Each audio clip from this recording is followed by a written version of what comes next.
From our perspective, looks at the lives and behaviors of millennials, Generation Z, and the changes that are happening in our 21st century and the innovators that are making it happen.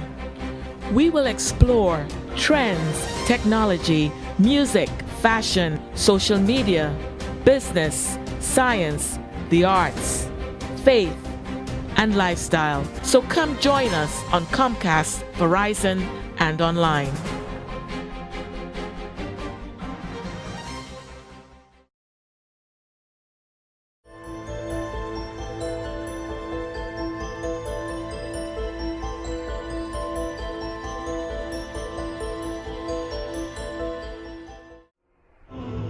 The Republic of Rwanda in Africa has been achieving rapid economic progress in recent years. Of special note is the ICT policy that the country has deployed. ICT stands for Information and Communication Technology. It utilizes computers to promote communication between people and between people and computers.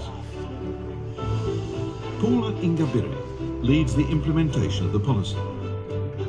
In 2018, at the age of 35, she assumed the office of Rwanda's Minister of ICT and Innovation. It's really the shared vision as a government, as a country, as a citizen, we have towards what we are trying to achieve.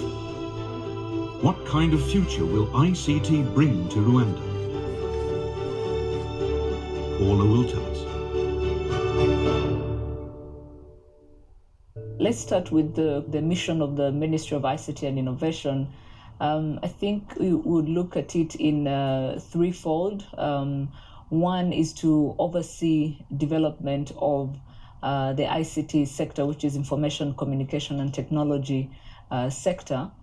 The second one is to spearhead efforts that are really designed to transform Rwanda into the digital economy. Then third, which is a mandate that we've taken on, it's now going to be 2 years, is to promote an innovation culture. And that's not a responsibility that we can do alone as government. This is where we require and we empower the private sector to work hand in hand with us in rolling out these services and bringing them closer to the citizens. The use of drones is part of Rwanda's ICT policy. In 2016, the Ministry of ICT and Innovation invited an American venture company to start a blood transport service to suburban hospitals. Delivery time used to be about 2 hours. Now it's just 15 minutes. Some of these drone players like Zipline to come in and test their proof of concept. And once it was successful, we then were able to expand in terms of the other services, because they started with just blood products, and then we started to look at other medical products that could be used. But also the other aspect of expansion that we look at is expanding beyond Rwanda, so that other countries that have similar challenges and are looking to respond to them in an efficient manner, they're able to draw lessons from what we've done. Another example of private sector involvement, today a lot of government services are delivered online. And so we are a country with limited natural resources. And so if you're thinking about developing the economy, if you're thinking about moving from a low-income country to middle-income and eventually high, you need to look beyond the natural resources that any country would have. And so ICT was a natural fit for us as a country, as using technology, leveraging technology to be more efficient and productive, but also to drive our ambitions of becoming a high-income economy, but also an innovation, digitally led economy.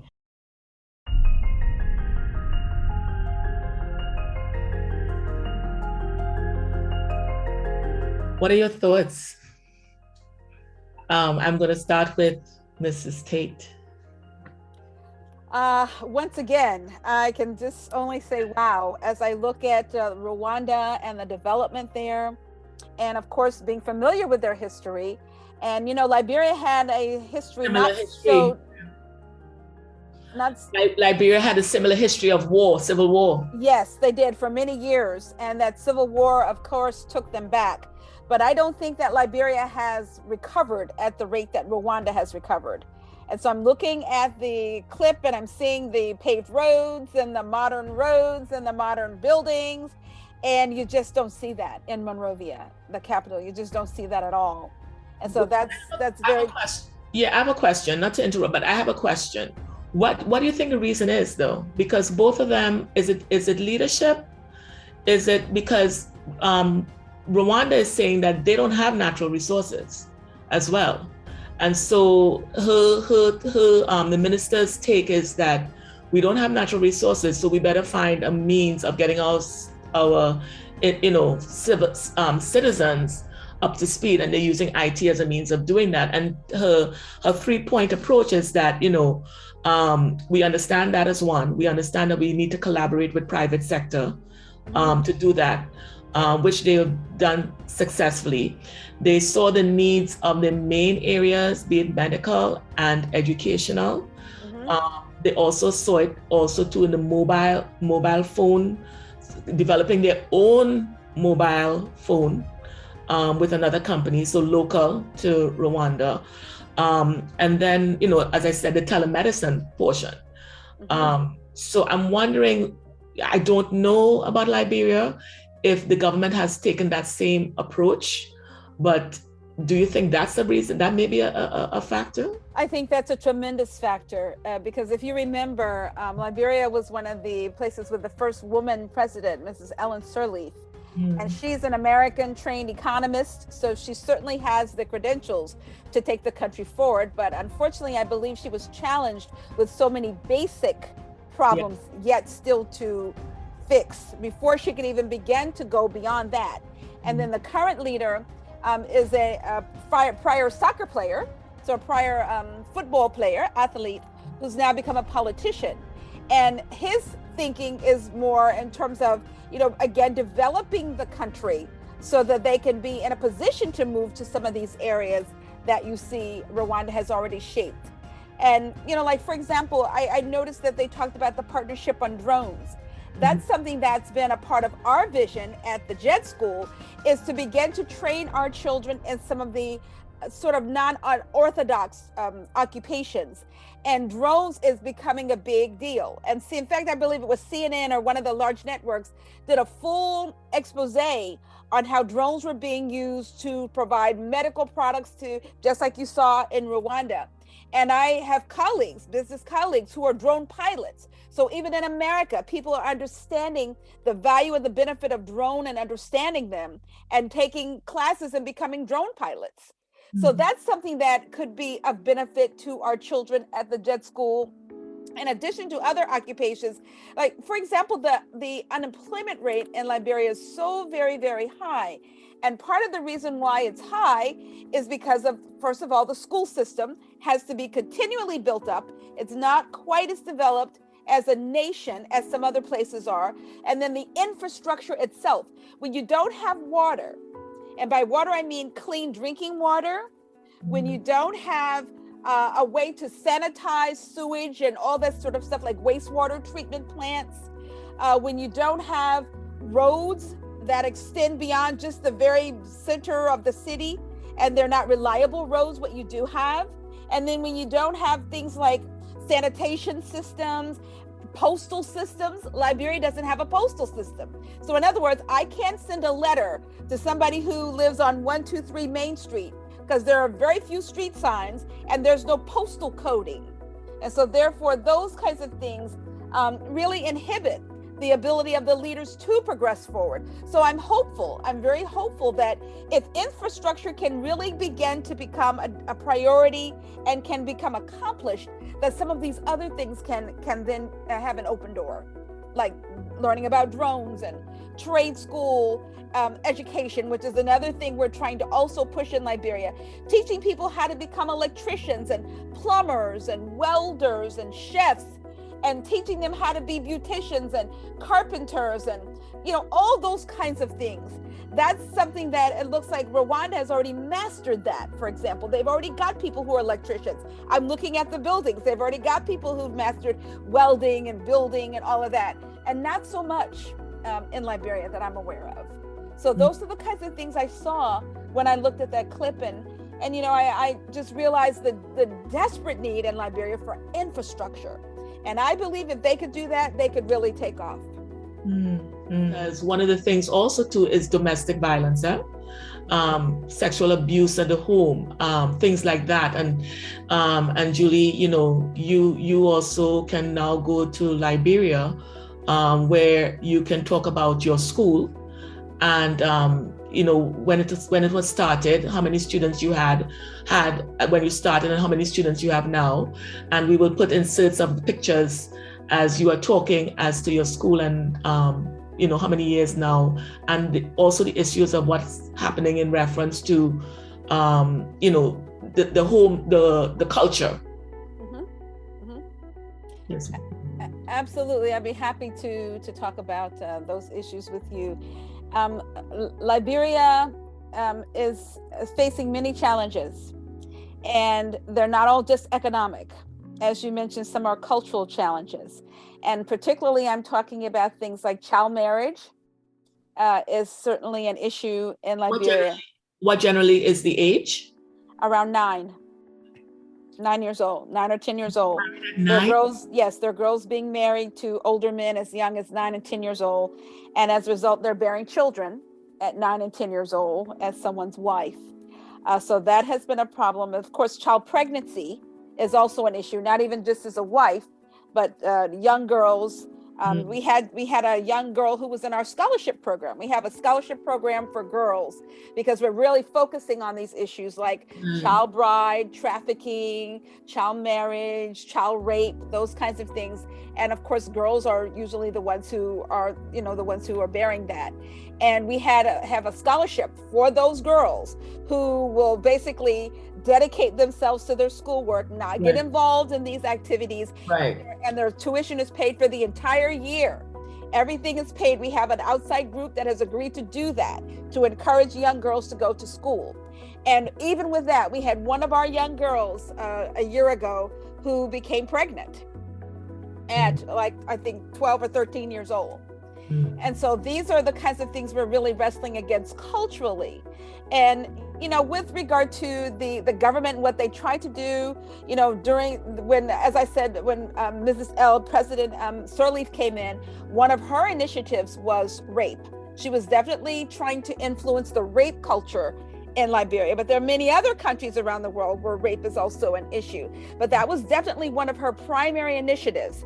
And I remember visiting Liberia and seeing signs, billboards all around the country as I was traveling around about, rape and against rape. So that was a really good start in advertising it, making it known, because part of the reason why these cultural things are able to prosper the way that they are is because there's also a culture of silence.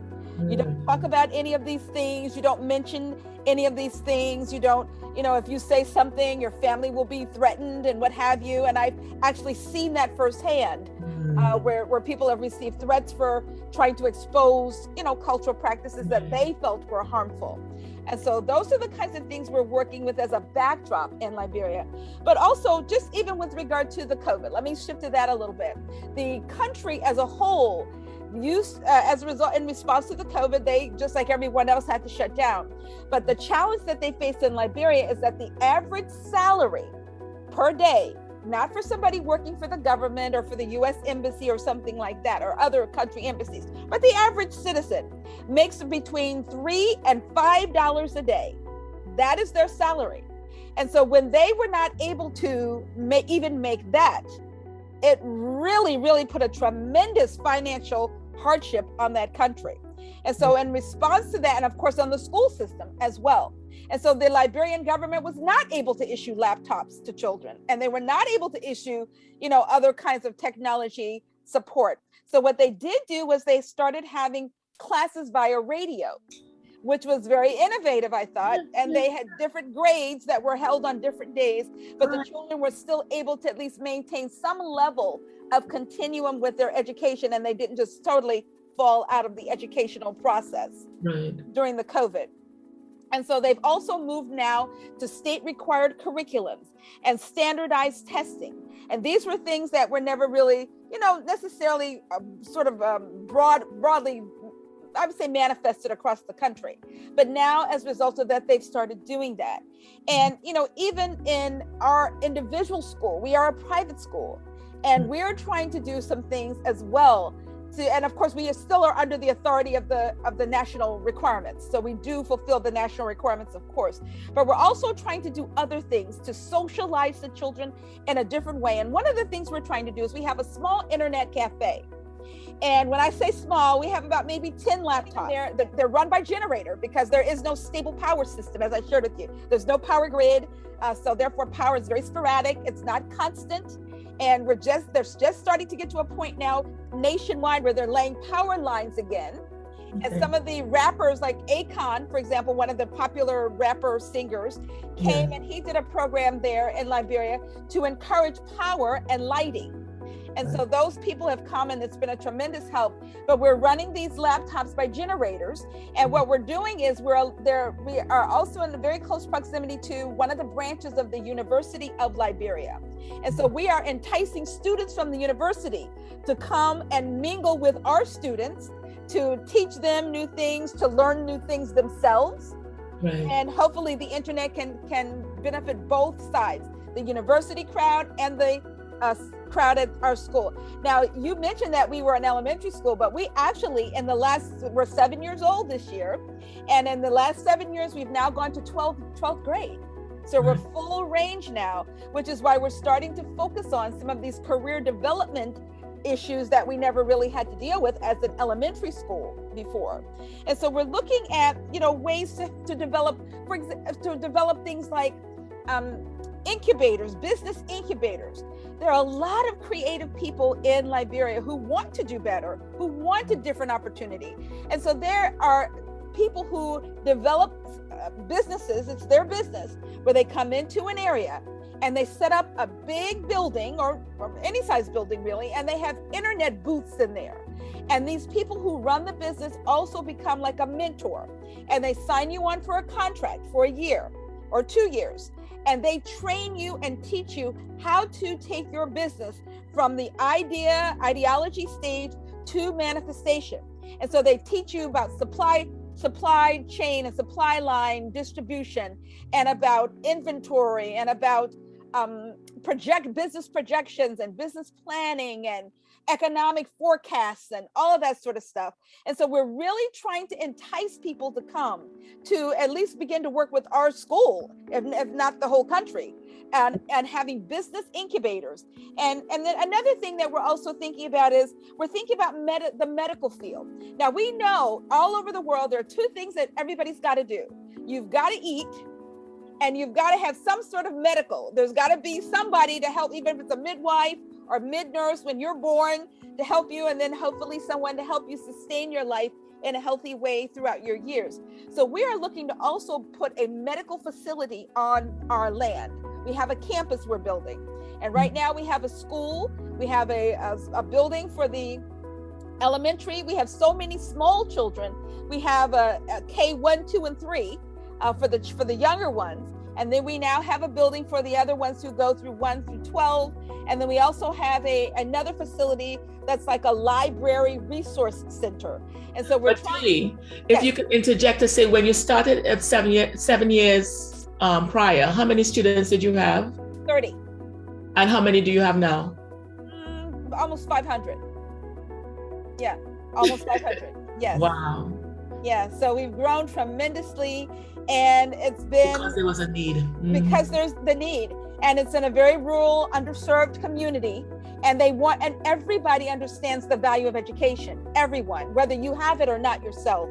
So people are compelled to support, to chip in, to do whatever they can do to help make sure that the school continues to grow.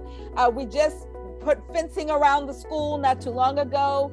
We just did, and a lot of this is in-kind contribution. So it's people from the community whose children go there, who recognize that we needed a playground because we have so many younger children and we need to socialize them better. And so rather than just playing in the mud, which is what they used to do. Now they're doing playground games and forming teams. We have a soccer team. So we're beginning to develop through sports that collegiality and group thinking and that sort of thing, even though it's in a small way, not as nice as what we saw for the children in Japan, but we have to start somewhere.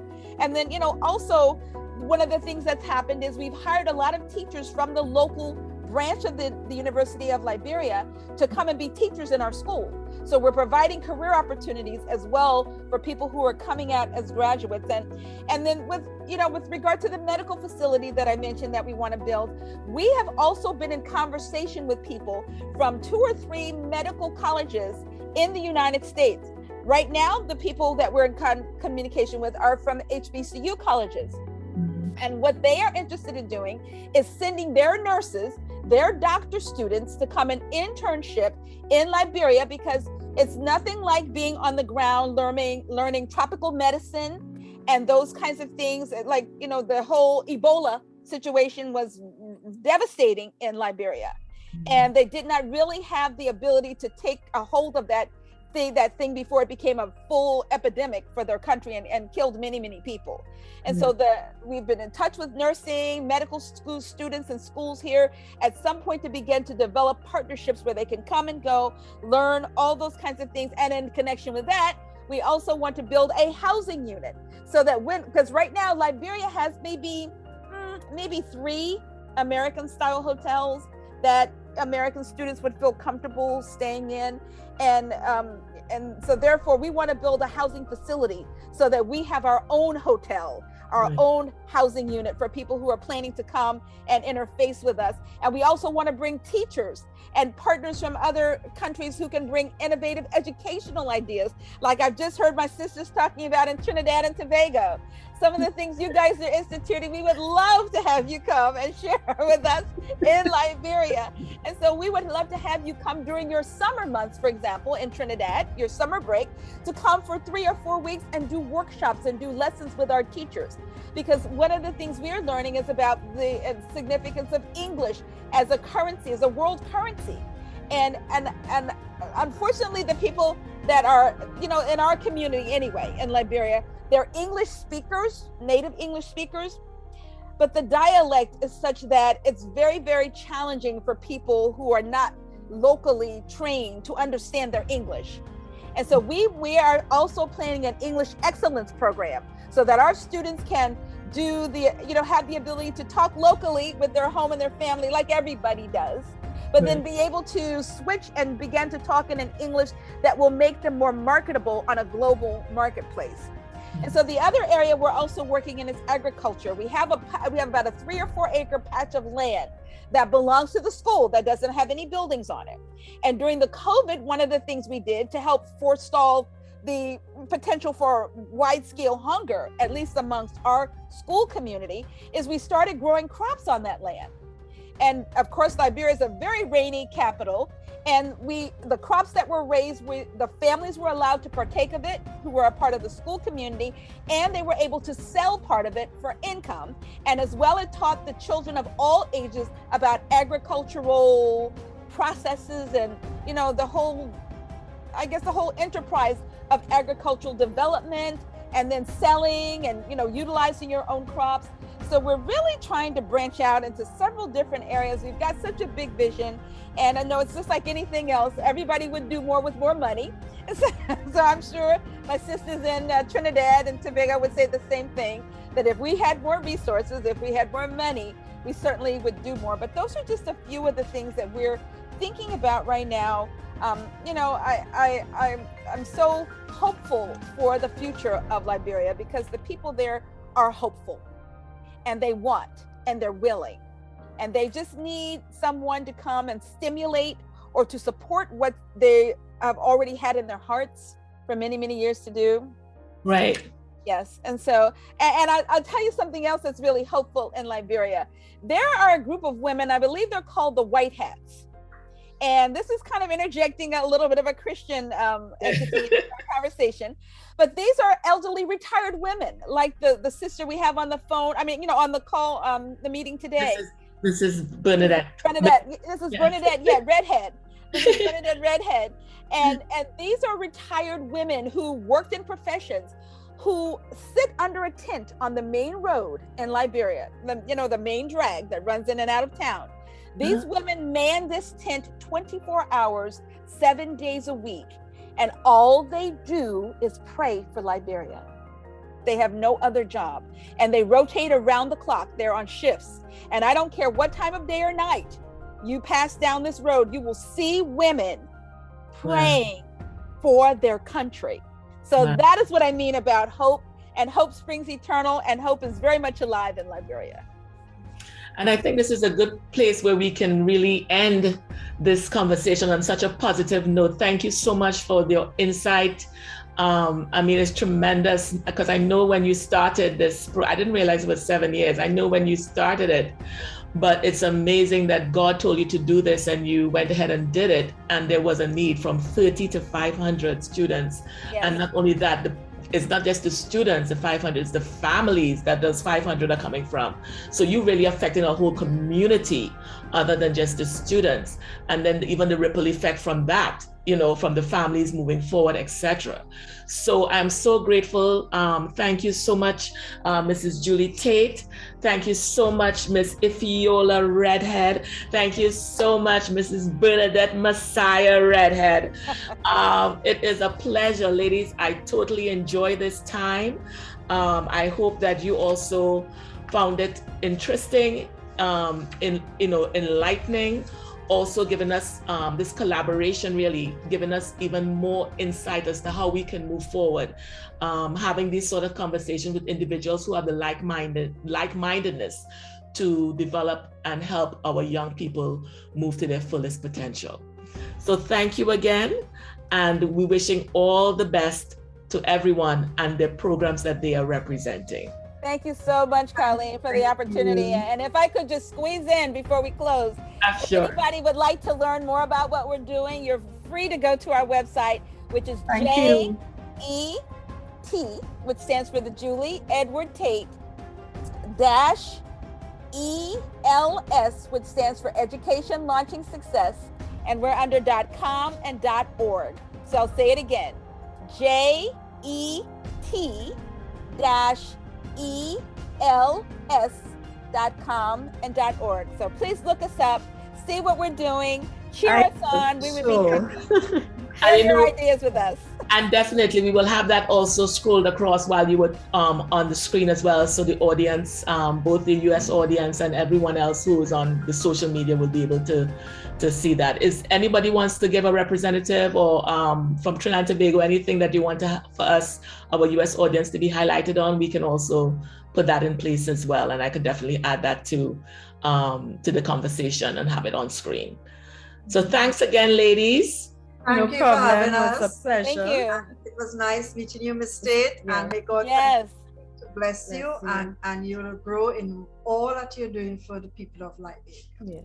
And thank you so very much. Thank you so much, ladies, for sharing your ideas and your innovations with us as well, because truly it takes a village, as you've heard the saying, and it's everyone working together with the same goal. Yes, we need that back home. Yes, we do. In our homeland right now. We need that. Thank you again.